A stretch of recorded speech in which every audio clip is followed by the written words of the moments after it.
សួស្តីបងប្អូនទាំងអស់គ្នាថ្ងៃនេះតារាអឹមខាសូមណែនាំបងប្អូនអំពីរបៀបដូរប្រេងសិនឡាន RX 330 2004អូខេជាហ៊ានដំបូងមុននឹងបងហូរប្រេងសិនយើងត្រូវបើកម៉ូតសិននេះឡើងបន្ទាប់មកយើងបើកអាកម៉ូតនេះកម៉ូតកន្លែងចាក់ប្រេងហើយយើងដកម៉ាក់គេនេះអូខេបន្តមកទៀតយើងនឹងប្រហូរប្រេងឧបករណ៍សម្រាប់ដូរប្រេងសិនមានទី1សោលេខ14អានេះដងសោហើយជាមួយនឹងសម្រាប់ដោះតម្រងឡាននេះប្រើប្រេងសិន 5W30 ចំនួន5កដុងស្មើនឹង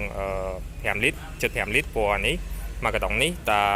946មីលីលីត្រទេហើយមួយទៀតតម្រងនេះលេខកូដរបស់តម្រងឡានហ្នឹងអូខេ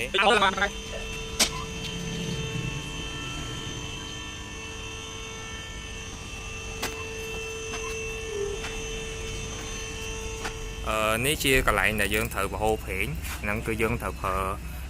សោលេខ14ដើម្បីប្រហូរ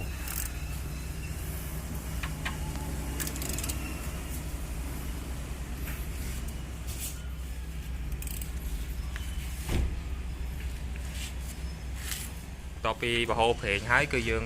មួបិទកាតែហ្នឹងវិញមកកុំឲ្យប្រេងវាហូរចេញទៀតបន្ទាប់ពីប្រហូរប្រេងសិនហើយឥឡូវយើងចាប់ដើមដោះដូរតម្រងនេះតម្រងនៅកន្លែងនេះតម្រងអូខេដោះអានេះប្រើឧបករណ៍សម្រាប់ដោះតម្រង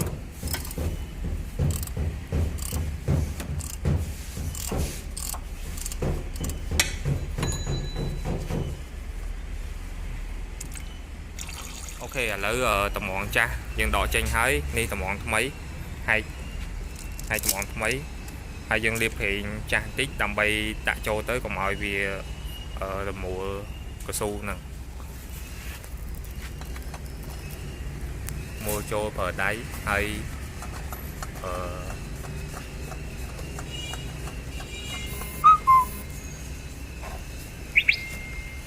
អូខេយើងរឹតវាបន្តិចដើម្បីកុំឲ្យវាហៀប្រេងលេចប្រេង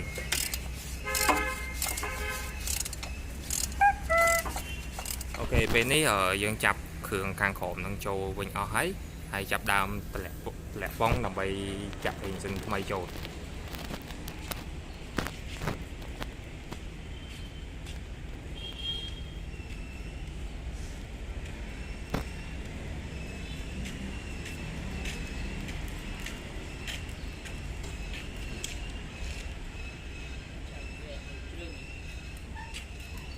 បន្ទាប់ពីប្រហូរប្រេងសិនហើយឥឡូវចាក់ប្រេងសិនថ្មីចូល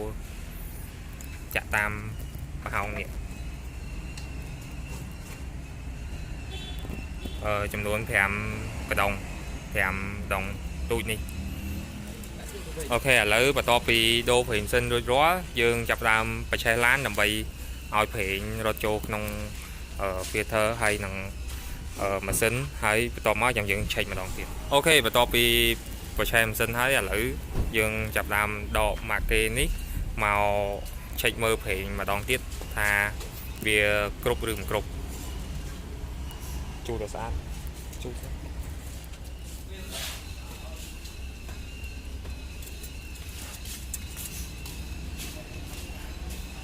ដកមក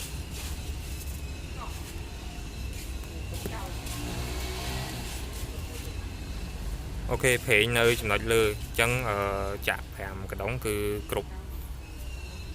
ចំនួនរបស់ប្រេងសិនហ្នឹងហើយរួចរាល់ចប់នេះជារបៀបដូរប្រេងសិនរបស់